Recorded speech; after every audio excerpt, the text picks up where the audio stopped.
호세아서 제목을 보면요, 여호와께서 하나님을 향한 진실한 사랑과 하나님을 아는 것을 원한다. 이게 호세아를 통해서 하시는 하나님의 말씀입니다. 하나님의 메시지입니다. 보시면 호세아는 어디에 위치하냐면 분열왕국 시대에 바벨론 포로 이전에 위치해서 이스라엘 마지막 선지자입니다. 말씀드렸다시피 마지막 이 여로보암 2세 때부터 북이스라엘 멸망하는 마지막 호세아 왕 때까지 활동했던 선지자가 호세아라고 하는 선지자입니다. 이때 북이스라엘에 여러 가지 일들이 많이 일어납니다. 그래서 역동적인 일들이 많이 일어나요. 그래서 193페이지부터 194페이지에 보면 팁으로 호세아 선지자 당시 북이스라엘 왕들이라고 나오는데 여로보암 2세부터 시작해서 스가랴, 살룸, 무나엠, 브가이야, 베가, 호세아인데 이때에 역사혁명 일어나서 부하한테 암살당해서 죽어서 새로 왕이 되고 그 사람이 또 암살당해서 죽고 그리고 또 요단을 해서 동편과 서편이 나눠져서 북이스라엘이 동서로 나눠져서 무나임과 베가가 서로 경쟁해서 나라가 두 쪽이 나 있는 상황이 되어지기도 하고 이때에 또 디글랏빌레셋에게 정복당해서 또 섬기겠다고 이제 조공을 바치는 때가 되기도 하고 그러다가 또 통일이 됐다가 또 아수르와 싸우겠다고 하다가 또 전쟁에 멸망하게 이르는 때까지 오는 그런 일들이 이 호세아가 통치하고 있었던 시기에 일어나는 일들이에요. 그러니까 북이스라엘이 아주 복잡한 이스라엘 역사 가운데서도 가장 복잡했던 시대가 역사적으로 이 시기입니다. 그러니까 이게 이제 멸망으로 가기 직전에 그런 날들인 거죠. 그래서 여러분들이 이 시기는 또 저희들이 열왕기 상하하고 역대기를 봤지만 공부를 했지만 자세히 하지 못했고 아마 남유다 이야기는 이후에 예레미야 내일 공부하실 때 역사적인 배경을 한번 다시 설명을 해줘서 아마 요시아부터 시작해서 시드기야 그달랴까지에 대한 역사적인 부분들을 배경적인 부분들을 공부하게 되는데 이 부분은 사실 거의 이야기를 못 들어요. 그러니까 여러분들이 호세아에 나와 있는 이 부분들을 좀 읽어보시면 도움이 그 시기에 대한 부분들을 정리하는 데 도움이 될 것 같습니다. 이름을 보시면요. 호세아흐에서 여호와께서는 구원이시다라는 말입니다. 그래서 여호수아의 이름이 원래 호세아였죠. 그렇다고 여호수아. 같은 이름의 뜻입니다. 호세아, 여호수아, 여호와가 구원이시다. 나중에 예수님, 예수도 구원이시다라는 뜻이죠. 그래서 다 그런 의미들을 가지고 있는 뜻인데 여호와께서 구원이시다. 마지막에 이스라엘 마지막에 멸망의 그때에 누가 구원이시다? 여호와가 구원이시다. 제발 여호와께 뭐 하라는 걸까요? 돌아와라.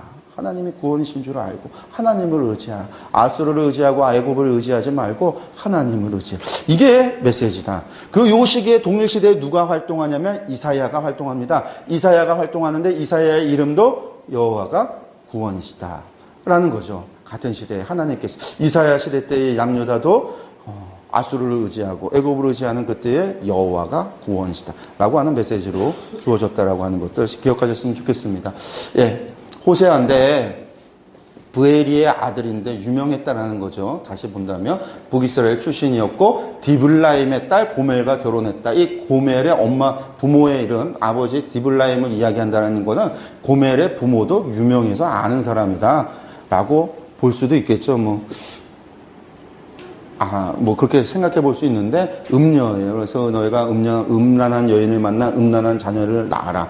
그래서 낳은 음란한 자녀들이 이스라엘 로로하마 로암미가 되어지는데 선지자에게 하나님께서 명령하실 때 말씀을 이제 사명을 주실 때 이러한 사명도 주신다라는 거죠. 음란한 자녀를 만나 음란한 자녀가 아니라 음란한 여인을 만나 음란한 자녀를 낳아라. 예레미야는 약혼해서 정혼해서 결혼할 여인이 있었는데 야 나라가 멸망하게 생겼는데 무슨 결혼이냐 결혼하지 말아라. 그래서 혼자 독신으로 살다 죽고요. 에스겔은 결혼을 했는데 아내가 있었는데 예루살렘이 멸망하는 그 해에 하나님께서 에스겔의 아내를 데려가십니다. 그러면서 슬퍼하지 마라. 하나님도 예루살렘의 멸망에 그 슬퍼하는 마음이 전 세계에 너 하나라도 이 아내를 잃은 그 슬픔이 지금 예루살렘을 멸망시키는 하나님의 그 마음을 너 하나라도 알아라. 슬퍼하지 못하게. 이 선지자의 삶이라고 하는 것이 참 어떻게 보면 가슴이 아프기도 하고 무섭기도 하고 하나님은 나에게 이런 사명 주시지 않았으면 좋겠다라는 소망도 생기고 기도의 제목도 생기고 근데 그 사람 믿음에 분량 따라 주시지 아무나 안 주거든요. 그래서 사람들도 착각을 하면 안 돼요. 다들 어디 갔다 오면 바울처럼 선교 나갈까 봐 막 겁나는데 바울 같은 분에게 그런 사명이 주어지는 거고요. 호세아 같은 분에게 감당할 수 있는 분에게 주시는 거죠. 아무나가 아니라. 좀 웃자고 한 얘기인데 심각하게 저를 쳐다보고 계셔서 빨리 8시까지 가겠습니다.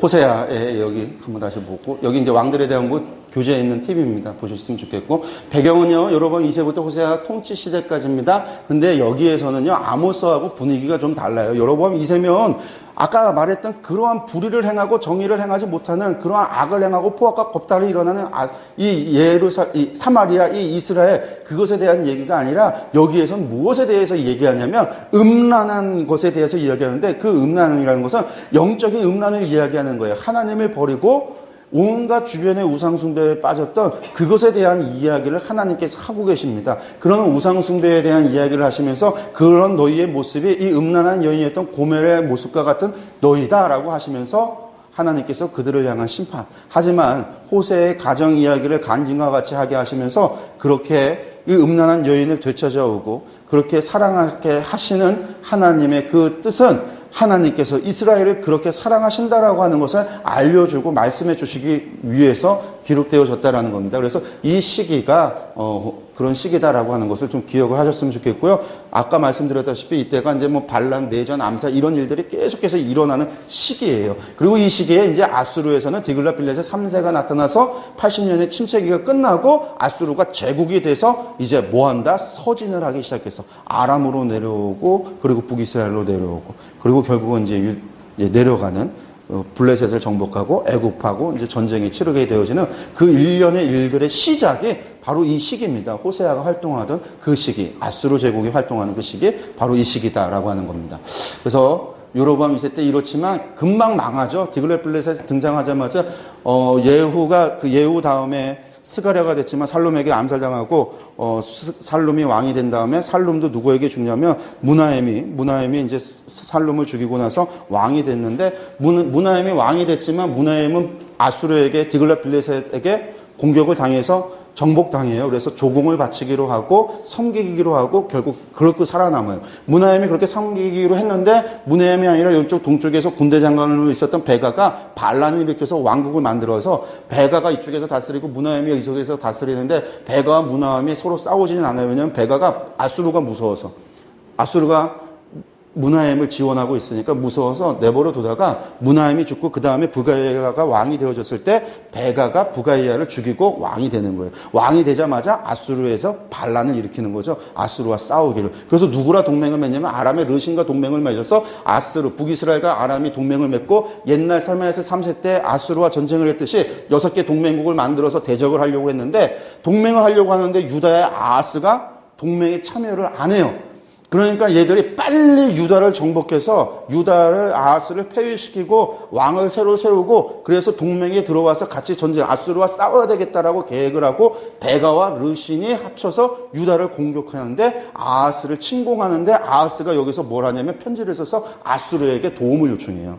디글랏빌레셋 3세에게 도움을 요청해서 우리를 좀 도와주십시오. 내가 당신을 섬기겠습니다. 그래서 북이스라엘의 이 디글랏빌레셋 3세가 아수르가 군대가 내려와서 아람을 공격해서 아람을 멸망시킵니다. 이때가 BC 732년. 그리고 베가는 누구에게 죽냐면 호세아에게 죽임을 당하고 호세아가 왕이 되고 아수르를 섬기기로 해요. 그래서 북이스라엘이 살아남는 거예요. 그 대신에 이 다메섹에 와 있었던 북이스라엘 디글랏빌레셋을 만나러 아하스가 찾아가서 그곳에서 아수르의 제단을 보고 그 제단의 설계도를 받아다가 제사장에게 줘서 제사장이 내려와서 예루살렘 성전을 막아버리고 문으로 못질을 해서 문을 막아버리고 그 앞에다가 아수르의 제단을 그대로 흉내를 내서 만들어서 그곳에서 아수르 왕을 섬기기 시작을 하는 거예요. 나중에 히스기야 때 돼서 종교개혁할 때 그 제단을 허물고 막혔던 성전 문을 그 막아놨던 그것들을 다 뜯어내서 성전을 수복하고 그래서 하나님 앞에 다시금 절기를 지키고 하나님 앞에 종교개혁을 하게 되는 겁니다. 그런데 이때 디글랏빌레셋 3세가 그러고 돌아갔는데 이후에 디글랏빌레셋 3세가 죽자 이 북이스라엘의 호세아가 누구 편을 먹냐면 애굽과 동맹을 맺어요. 그래서 애굽과 동맹을 맺고 아수르를 반역을 하는 거죠. 이때 반아수르 동맹을 일으키는데 유다도 이때 히스기야 왕도 그 동맹에 가입했다가 나와요. 이사야의 예언 때문에 동맹에서 나옵니다. 그러고 나니까 북이스라엘의 누가 사르곤 3세가 사마에서 5세가 내려와서 북이스라엘을 정복을 하고 사마리아를 포위하고 사마에서 5세가 죽고 난 다음에 사르곤 2세가 왕이 돼서 이 사마리아를 완전히 정복하는 거죠. BC 722년에. 그러고 난 다음에 유다는 누구를 섬길까요? 이제 아수르를 또 섬겨야 되는 상황이 되어지는 거죠. 히스기야 때. 어쨌든 독립된 상태여서 이제 사르곤 2세가 돌아간 다음에 사마엘세 5세가 사네립이 왕이 되어졌을 때 히스기야의 반란을 진압하고 블레셋을 정복해서 애굽을 치기 위해서 내려왔다가 예루살렘 46개 성읍을 다 정복하는 일들이 이루어지는 게 이 후반부입니다. 그러니까 어쨌든 이 시기가 호세아 선지자가 활동하던 시기에 이처럼 왕들이 반란이 일어나고 암살이 일어나고 왕이 되고 내전이 일어나고 외침이 있어지는 일들이 계속적으로 반복적으로 이루어지는 때가 바로 이때다. 이렇게 정신없이 외침이 일어나고 내전이 발생하고 그런 문제들이 일어나면 하나님 앞에 회개해야 돼요. 정신을 차려야 되는데 이스라엘은 전혀 회개할 줄도 모르고 정신 차릴 줄도 모르고 하나님의 뜻이 어디 있는지도 모르는 상황이 되어지는 거죠. 그러면서도 하나님께서 뭐라고 선지자를 통해서 말씀하시고 너희가 잘못했다라고 그러면 이스라엘 사람들이 어떻게 했냐면 우상 숭배하고 막 그런 사람들도 하나님 또 뭐라고 그러신다. 야, 선지자가 뭐라고 그런다. 그러면 우리 하나님 앞에 좀 회개하자. 하나님 앞에 회개하자. 그러면 하나님 우리의 죄를 용서해 주실 거야. 금방 용서해 주고 잊어버리실 거야. 그러한 거짓된 회개를 반복하는 거예요. 그러니까 그런 그들을 향해서 하나님께서 이것들이 나를 전혀 모르는구나. 가 되는 거예요. 이 백성이 하나님을 아는 지식이 없어 망한다라는 이야기를 호세아를 통해서 말씀하게 됩니다.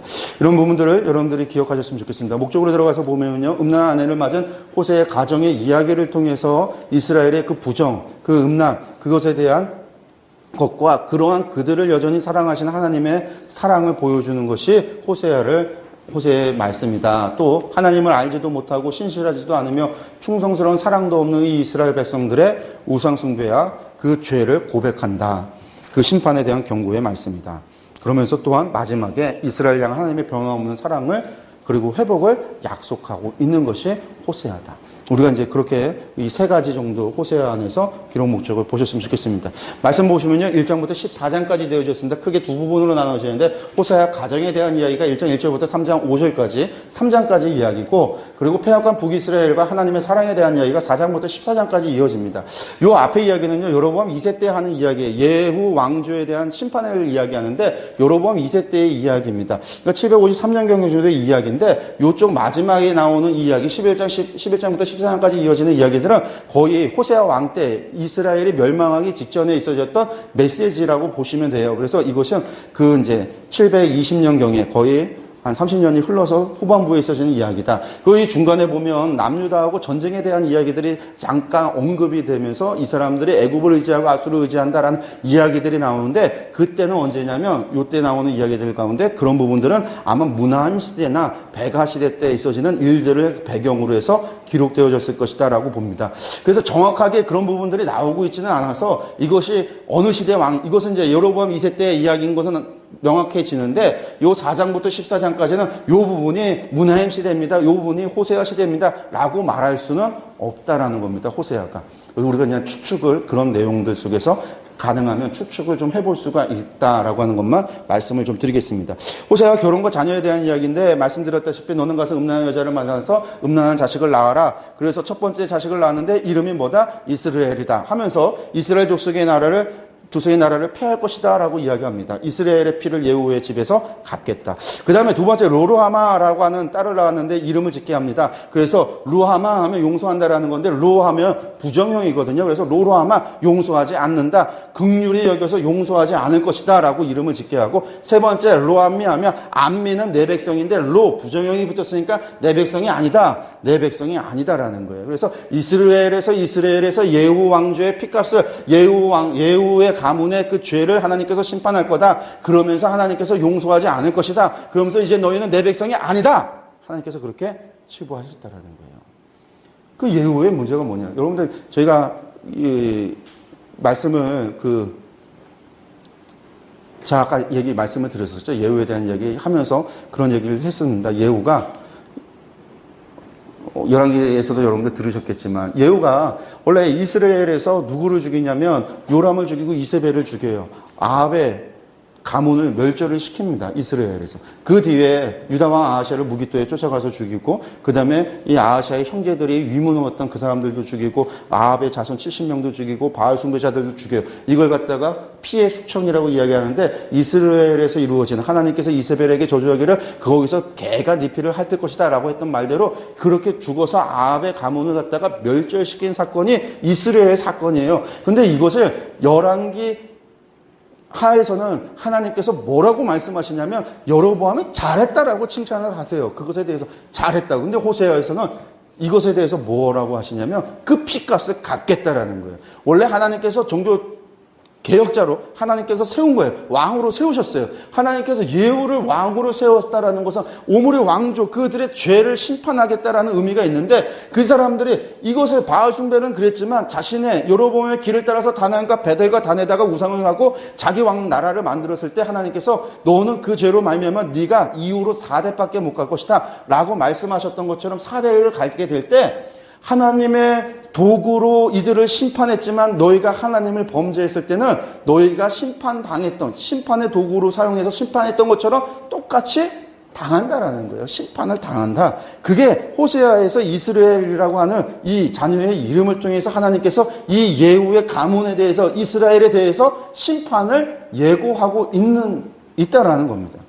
하지만 아직 여기는 여로보암 2세인 거죠. 여로보암 2세 때. 그러니까 하나님께서 말씀하시고 바로 또 무엇에 대해서 이야기하시냐면 회복에 대해서 또 이야기하세요. 전에는 내 백성이 아니었지만 내가 내 백성 아니라 한 그곳에서 너희는 살아계신 하나님의 아들들이라 할 것이다.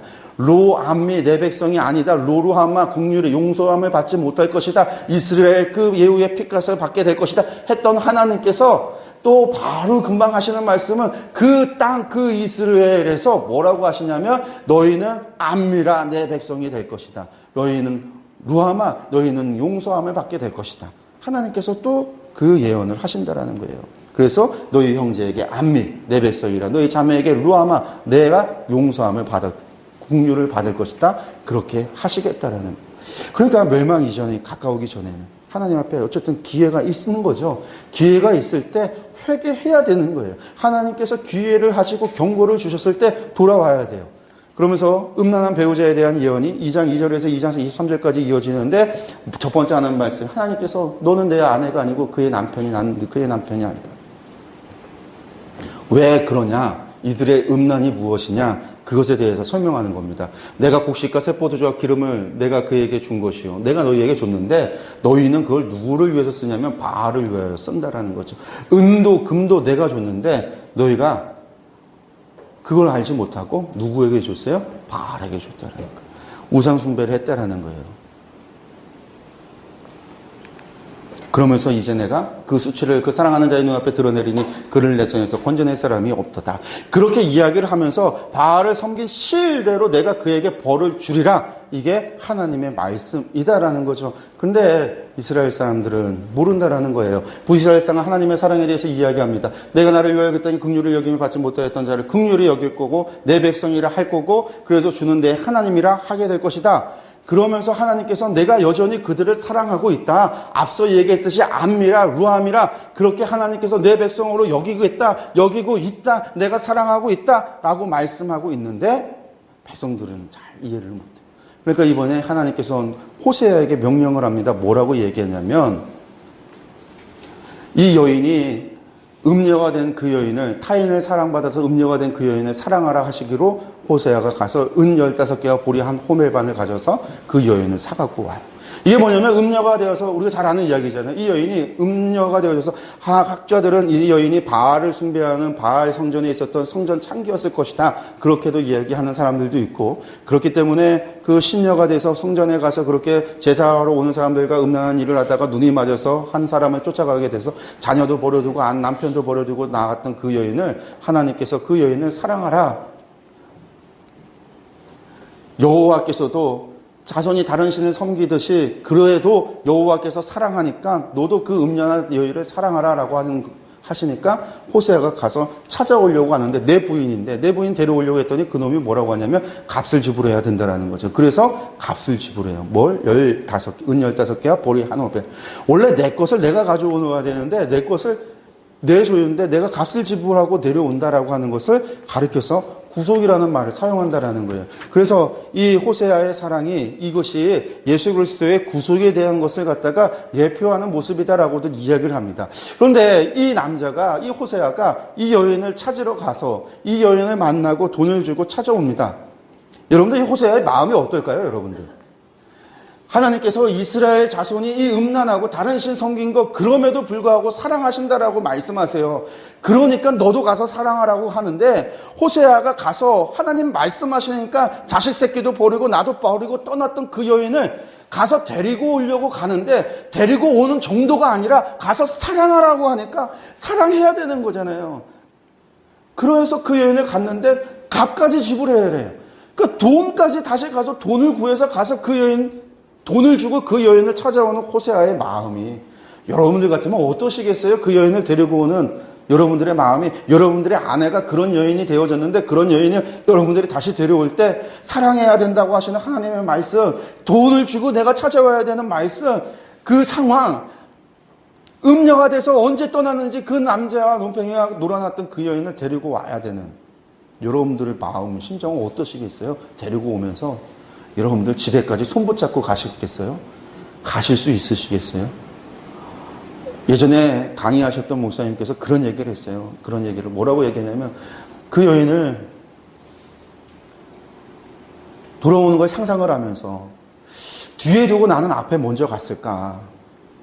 그 사람들이, 동네 사람들이 다 보는 소문이 다 나서 이 음녀, 이 부두엘의 아내, 딸, 고멜이라고 하면 모르는 사람이 없는 이런 여인, 이 집 나가서 음녀가 된 그 여인을 돈 주고 사랑한다고 사람들이 손가락질하고 저거 바보라고 그러고 저런 여자들은 남편이 있는데 간통에 있으면 뭐 해야 돼요? 돌로 쳐서 죽여야 돼요. 돌로 쳐서 죽여야 되는데 사랑하라고 돈을 주고 구속해서 사갖고 돌아오는 호세아를 향해서 그 여인을 보는 그런 상황 속에서 호세아가 어떤 기분으로 돌아올까?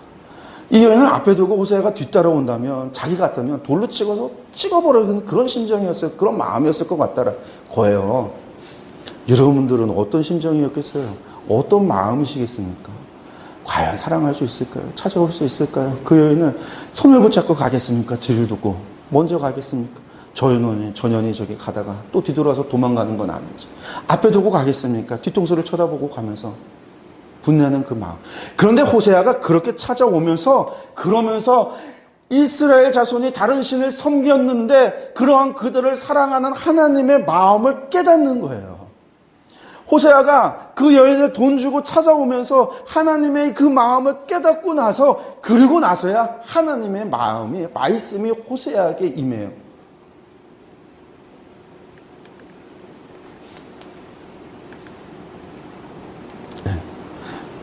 그게 4장부터에 나오는 호세아에게 임한 말씀이에요. 그러면서 이때부터 호세아가 자신의 가정 이야기나 음녀에 대한 이야기를 하지 않습니다. 북이스라엘에 대한 이야기를 하면서 하나님의 말씀이 그때에 임하고 그래서 호세아가 하나님의 말씀을 전해요. 뭐라고 말씀하시냐면 이스라엘의 죄가 뭐냐면 진실도 없고 남편에 대한 진실도 없고 인애, 사랑도 없고 이 인애라고 번역된 건 그냥 사랑이라고 보시면 돼요. 사랑도 없고 하나님을 아는 지식도 없고 우리의 죄가 무엇인가 봤더니 하나님을 향한 진실함도 없고 하나님을 향한 사랑도 없고 하나님도 어떤 분이신지도 알지 못하는 그러한 현실이 우리의 현실이다라는 겁니다. 이스라엘 자손들아 그러면서 여호와의 말씀을 들으라고 하면서 이 땅에 진실도 없고 인애도 없고 하나님 아는 지식도 없고 오직 뭐만 있냐면 저주와 속임과 살인과 도둑질과 간음과 포악과 피가 피를 뒤이어 온다라는 말 이야기하고 있습니다. 그러면서 내 백성이 뭐가 없음으로 망하냐면 지식이 없어 망한다라는 거예요. 여러분들 진실하려면 누군가 뭘 알아야지 진실하죠. 누구에게 대해서. 누구를 사랑한다라는 것은요. 누구를 알아야지 사랑을 하죠. 누구를 섬긴다라는 건요. 누구를 사랑해야지 알아야지만 가능한 거예요. 알지 못하고 섬긴다, 알지 못하고 사랑한다. 이거는 거짓말이에요. 여러분들 하나님을 알지 못하고 하나님 어떻게 사랑하실 수 있으세요? 하나님을 알지 못하는데 어떻게 하나님을 섬길 수 있을 수 있어요? 우리는 하나님 알지 못하면서 하나님 뜻도 하나님의 마음도 하나님의 심정도 하나님이 무엇을 하셨는지 하나님이 무엇을 원하시는지 몰라요. 모르면서도 우리는 하나님 사랑한다 얘기하고 하나님 안다라고 이야기하면서 목사라는 직업을 가지고 하나님에 대해서 떠들고 있다라는 거죠.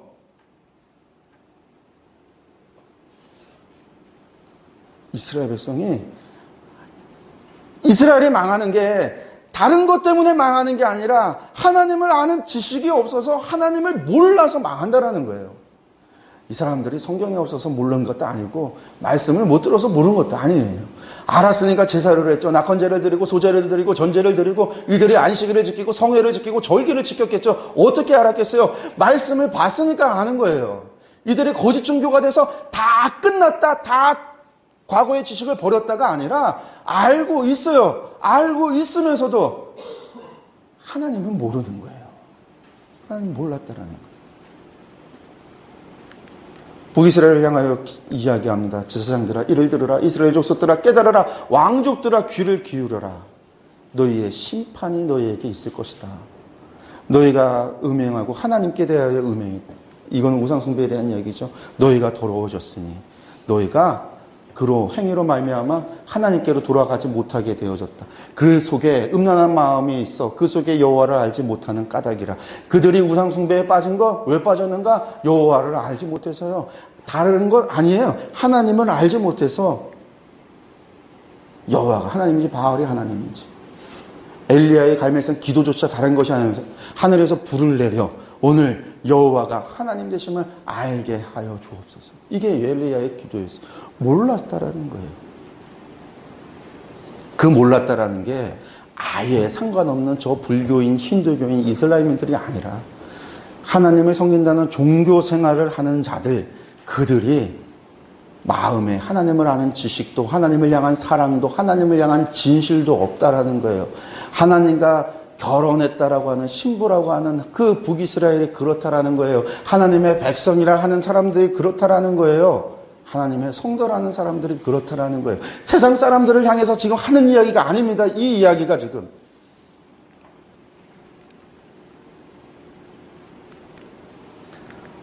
6장에서 북이스라엘의 그런 이야기를 들으니까 북이스라엘 사람들이 뭐라고 이야기하냐면 호세아의 얘기를 들었어요. 북이스라엘 사람들이 하는 이야기입니다. 오라 우리가 여호와께로 돌아가자.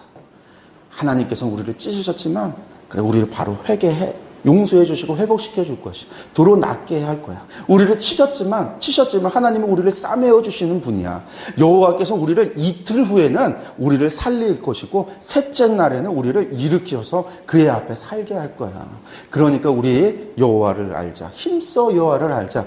이 사람들이 이런 이야기를 하는 거예요. 호세아의 이야기를 듣고 새벽빛같이 해가 지고 나면 새벽에 늘 해가 뜨듯이 어김없이 새벽빛이 일어날 것이고 비와 같이 땅을 적시는 늦은 비와 같이 우리에게 하나님께서 오실 거야. 여러분들 이야기만 들으면 이 사람들의 말씀, 이 1, 2, 3절의 말이 맞는 말이에요? 옳은 말이에요? 틀린 말이에요? 맞는 말이죠. 하나님 이런 분이시잖아요. 하나님은 은혜롭고 자비로우시며 노하기를 더디하시며 하나님을 찾는 자를 반드시 용서해 주시는 하나님 맞잖아요. 이 사람들의 말이 맞아요.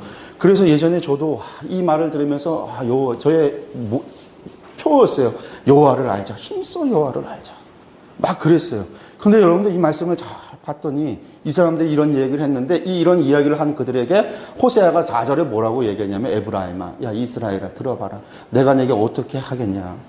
유다야 내가 내게 어떻게 하랴. 너희의 인애가 너희의 사랑이 아침 구름이나 쉬 없이는 없어지는 이슬 같도다. 잠깐 새벽에 이슬같이 나왔다가 해만 뜨면 어떻게 돼요? 사라져버리는 이슬 같구나. 이 말은 뭐냐면 이런 얘기 들으면 잠깐 반짝 그래 우리 하나님께로 돌아가자. 여호와를 알자. 힘써 여호와를 알자. 그런 이야기 하면서 반짝 그러고 너희가 없어져 버린다.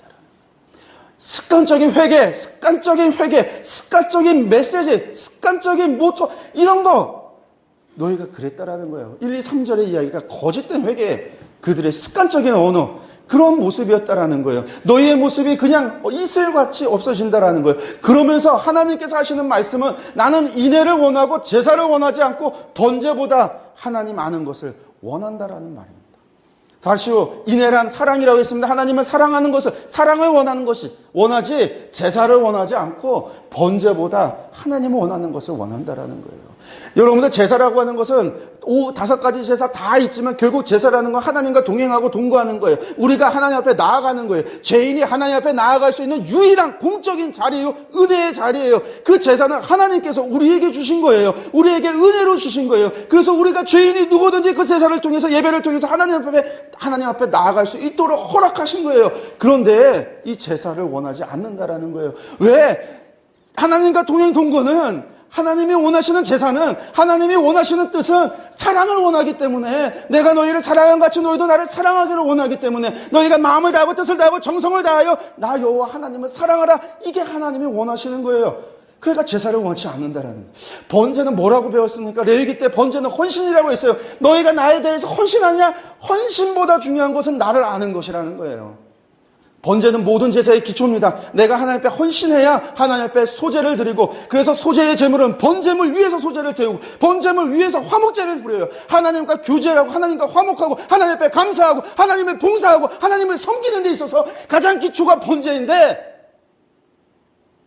하나님 아는 것에서부터 시작하라는 거예요. 번제보다 내가 원하는 건 하나님 아는 거라는 거예요.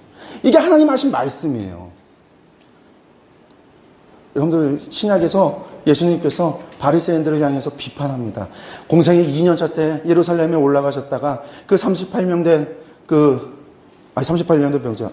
병자를 고치고 나서 안식일에 병자를 고쳤다고 해서 그것 때문에 논쟁이 일어나요. 그 논쟁이 아들에 대한 권세, 그것에 대한 논쟁 때문에 그것 때문에 바리새인들과 충돌이 일어나는데 그때 예수님께서 바리새인들을 향하여 비판합니다. 뭐라고 얘기하면 너희가 모세를 알았더라면 나를 알았을 것이고 너희 안에 하나님을 사랑하는 사랑도 없다. 바리새인들이 그 말에 화가 난 거예요. 아들의 권세부터 시작해서 그들을 향해서 모세를 모르고 율법도 모르고 하나님도 모르고 하나님도 사랑하지 않는다 할 때 바리새인들이 화가 나서 예수님을 죽이려고 했어요. 그래서 공생의 2년 차부터 바리새인들이 이제 예수님을 핍박하기 시작을 해요.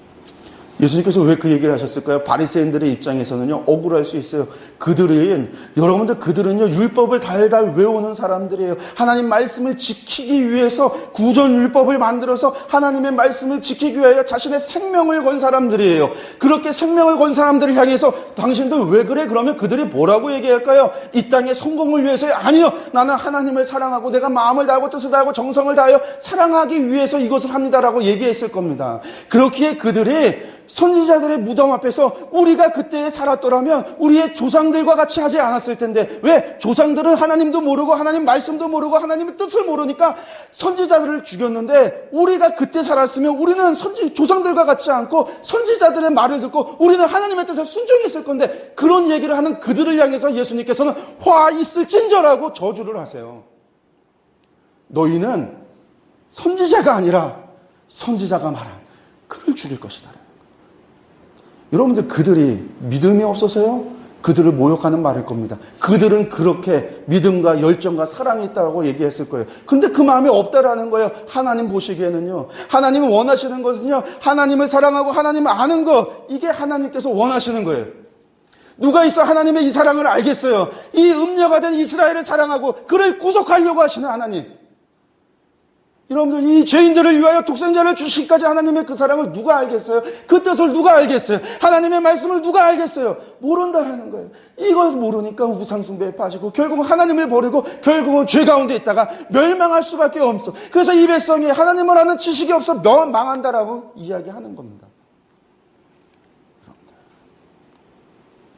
그래도 이스라엘은 여호와께로 돌아오지 않아요. 하나님 여호와께로 돌아오지 아니하며 구하지도 않아요. 어느 때 동안요, 여로보암 2세부터 호세아까지 가는 가운데 나라가 안정적이지 않아요. 내란과 외침과 멸망, 정복당해서 조공을 바치고 수탈을 당하고 수많은 사람들이 전쟁에 끌려가 죽게 되고 그런 일들을 겪으면서도 메시지 선지자의 말을 들으면서도 여호와께로 돌아오지 아니하니 구하지도 않는 이스라엘. 그러면서 그들은 뭘 하냐면 애굽을 향하여 부르짖고 아수르로 가는도다. 애굽을 의지하고 아수르를 의지하고 하나님이 여호와가 구원이신 줄 모르고 하나님을 의지하지 못한다라고. 그렇게 애굽으로 그렇게 아수르를 의지하고 있다라는 거예요. 그런 날에 하나님의 심판과 경고가 9장과 10장에서 이어집니다. 이때는 아마 여로보암 2세가 지나고 나서 아마 문하임부터 시작되는 그 중간 어기쯤에 있어지는 말들인 것 같아요. 앞서 말했던 애굽을 달려가고 아수르로 간다라고 하는 게 문하임이 아수르를 의지하고 베가가 애굽을 의지하는 것을 배경으로 하고 있기 때문에 그런 부분에 있어서 아마 이 시기는 그 중간 시대에 지금 흘러가고 있는 멸망으로 가고 있는 그 시기 중간에 있어지는 때라고 봅니다. 그러면서 형벌의 날 보응의 날에 대한 예언을 하고 아수르로 베다웬의 송아지가 옮겨지게 된다. 베다웬이라는 건 베델을 의미합니다. 베델의 송아지가 옮겨진다라는 것은 베델에 정복당했다. 아수르에게 정복당했다. 정복에 대한 예언이라는 거예요. 그렇지만 이런 예언을 해도 아무도 회개하지 않아요. 그런 그들에게 호세아 시대쯤 갔을 때 11장부터가 호세아라고 그랬는데 부식 이스라엘 향해서 하나님의 메시지는 뭐냐면 그런 이스라엘 향한 하나님의 메시지가 에브라임이여 내가 어찌 너를 놓겠느냐 이스라엘아 내가 어찌 너를 버리겠느냐 심판을 얘기했습니다. 그렇게 말씀을 했습니다. 호세아의 가정 이야기를 통해서도 이야기했습니다. 이스라엘 향해서 하나님께서 그렇게 메시지를 정했습니다. 그래서 심판하시겠다. 이들이 회개하지 않아요. 10년 20년이 지났습니다. 회개하지 않아요. 그럼에도 불구하고 하나님께서 이스라엘을 향해서 에브라임아 내가 어찌 너를 놓겠느냐 이스라엘이여 내가 어찌 너를 버리겠느냐 그렇게 외치시는 거예요. 하나님의 그 사랑이 그렇게 부르짖는 거예요. 나중에 봤더니 예레미야를 보고 에스겔을 봤더니 하나님께서 북이스라엘을 멸망시켰더라. 북이스라엘을 향하여 이혼 증서를 써서 버렸더라. 그들의 음료를 내쳤더라. 그런 것을 본 유다여 너희가 회개하지 않느냐. 하나님께서 그렇게 말씀하시지만 나중에 포로귀환 공동체의 역대기 하에 족보를 봤더니 북이스라엘 그 사람들이 돌아왔다라는 거예요. 하나님께서 그들을 회복시키셨다라는 거예요. 말씀하신 그대로 하나님께서 그들을 회복시키셨다라는 거예요. 에브라임아 내가 어찌 너를 놓겠고 이스라엘아 내가 어찌 너를 버리겠느냐. 음녀가 되어졌어도 가서 사랑하는 하나님의 이 마음이 이 사랑이 내가 다시는 맹렬한 진노 나타내지 않고 내가 다시는 에브라임을 멸하지 않고 내가 너희를 심판하지 않겠다. 이것은 내가 하나님이요 사람이 아니라 이 말은 반드시 지키겠다라는 거예요. 사람은 거짓말할 수 있습니다. 사람은 말한 걸 지키지 못하지만 하나님은 반드시 지키겠다라는 거예요. 이것이 내 가운데 있는 거룩이니 이것이 내가 너희와 다른 구별함이니 진노함으로 내게 임하지 않겠다. 그런데 에브라임은 뭐 하냐면요. 거짓으로 이스라엘 족속은 속임으로 여전히 뭘요? 나에게 악을 행하고 있다라는 거예요. 이스라엘은 여전히 거짓과 포악을 더했고 아수르와 애굽과 계약을 맺고 기름을 애굽에 보냈더라. 이렇게 죄를 범했다라는 겁니다.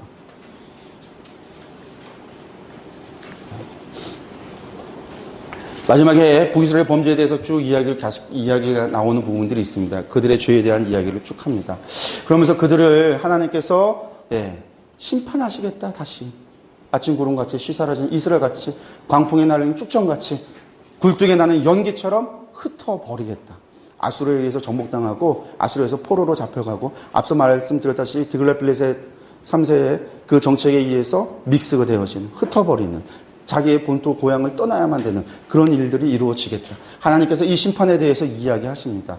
그리고 나서 마지막에 그 모든 예언을 마치고 호세아가 이스라엘 사람들을 향해서 마지막 호소를 합니다. 마지막 제발 좀 회개하기를 원하는 북이스라엘 향한 마지막 회개와 공고를 하는데 이스라엘아 내 하나님 여호와께로 제발 뭐하라 돌아와라. 너는 말씀을 가지고 여호와께로 제발 돌아와라. 우리가 곡식이 없어 기람이 아니고 가뭄이라서 마실 물이 없어 정함이 아니라 여호와의 말씀을 듣고 싶어도 듣지 못하는 때가 오는 여호와의 말씀을 듣지 못하는 그 기람이 되는데 제발 하나님 말씀 가지고 여호와께로 돌아와라. 그 심판의 때에 오기 전에 하나님 앞으로 돌아와라. 아수르 의지하지 말고 하나님께로 돌아와. 그러면서 북이스라엘 향해서 마지막 회복에 대한 약속을 합니다.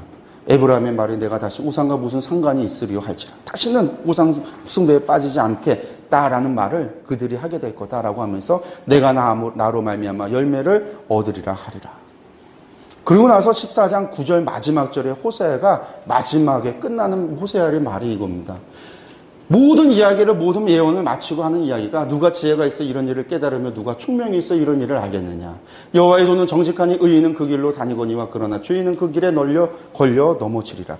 마지막 호소를 하고 마지막 예언을 하고 호세아가 마지막 글을 쓰면서 사실은 이것이 호세아의 한탄이에요. 도대체 누가 지혜가 있어서 이런 일을 깨달을 수 있고 하나님의 그 사랑을 이해할 수 있고 어떻게 그런 그들을 구속할 수 있고 그런 그들을 남겨두실 수가 있고 그런 그들을 회복시킬 수가 있는지 어떻게 그들을 용서하실 수가 있는지 누가 총명이 있어서 이런 일들을 알 수가 있겠고 누가 있어 이런 하나님을 알 수 있겠는가.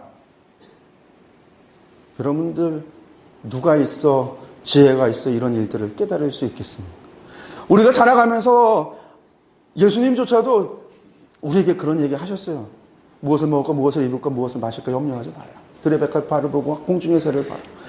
오죽했으면 하나님 예수님께서 그의 나라와 그의 의를 먼저 구하라. 저는 그렇게 오죽했으면이라는 단어를 앞에 붙이는데 그렇게 말씀하셨을까? 우리는 살아가면서 하나님의 뜻, 하나님의 심정, 하나님의 마음, 하나님의 계획 별로 생각하지 않아요. 하나님의 계획과 뜻을 묻는 거는요, 내가 살아가는 데 있어서 내 앞길, 나의 성공, 나의 앞길, 내 인생 가지고 하나님 앞에 묻는 것이지, 이 땅에 하나님께서 바라시고 원하시는 바가 무엇인지, 하나님의 마음과 심정은 무엇인지, 하나님께서 계획하신 바가 무엇인지, 하나님이 원하시는 바가 무엇인지에 대해서 생각하고 고민하고 기도하고 구하고 찾는 자가 없어요. 내 가정의 성공을 위해서, 내 교회, 내 목회의 성공을 위해서. 내가 성경을 봐도요, 내가 기도를 해도요, 내 것을 위해서, 나를 위해서 기도하지, 하나님을 위해서 기도하는 것이 뭐가 있어요? 여러분들,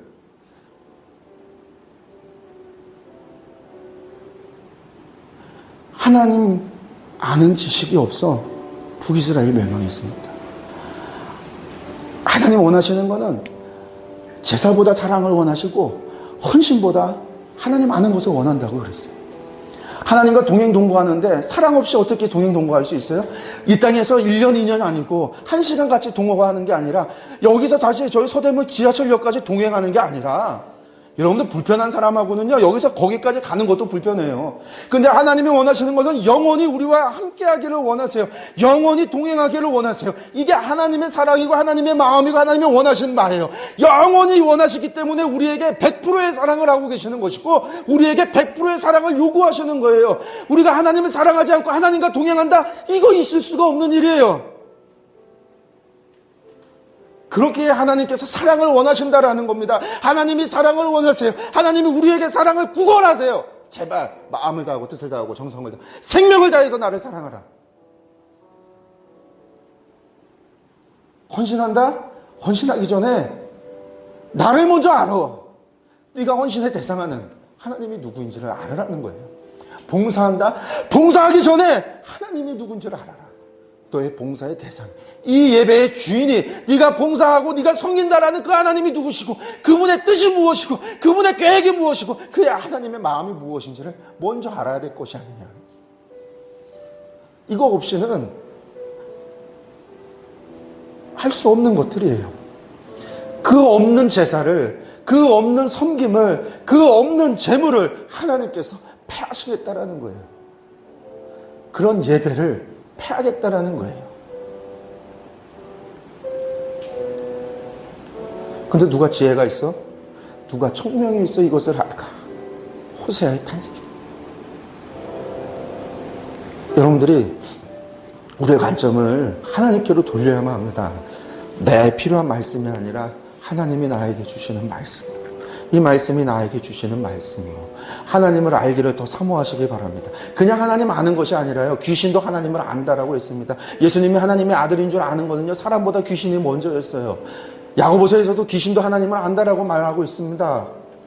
그런 많음이 아니라 하나님을 정말 알고 하나님을 사랑하기 위하여 알고 그래야 전심으로 하나님을 사랑하고 하나님을 섬기고 하나님과 동행하고 동거하기를 소원하고 소망하는 그러한 마음이 우리에게 있어야만 한다라는 것이 호세아가 우리에게 오늘 우리에게 해주시는 말씀이라는 사실을 여러분들이 기억하셨으면 좋겠습니다.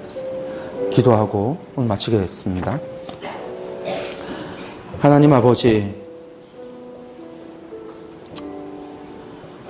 요엘, 요나, 아모스, 호세아 이 네 권의 선지자들을 통해서 하나님께서 우리에게 원하시고 바라시는 바가 무엇인지를 저희들 말씀을 통하여 보고 깨달아 알게 하여 주심을 감사를 드립니다.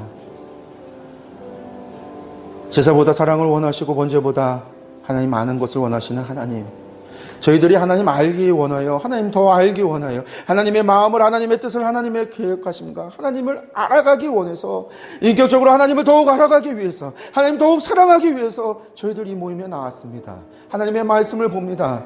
하나님, 저희들이 이것을 통하여 하나님의 뜻을 깨달아 알며 하나님의 마음을 품고 하나님을 더욱 사랑하는 저희 모두가 되게 하여 주옵소서. 그래요, 하나님을 전심으로 섬기며 하나님을 사랑함으로 하나님과 동행하는 삶을 살아가는 저희가 되게 하여 주옵소서. 예수 그리스도의 이름으로 기도했습니다. 아멘.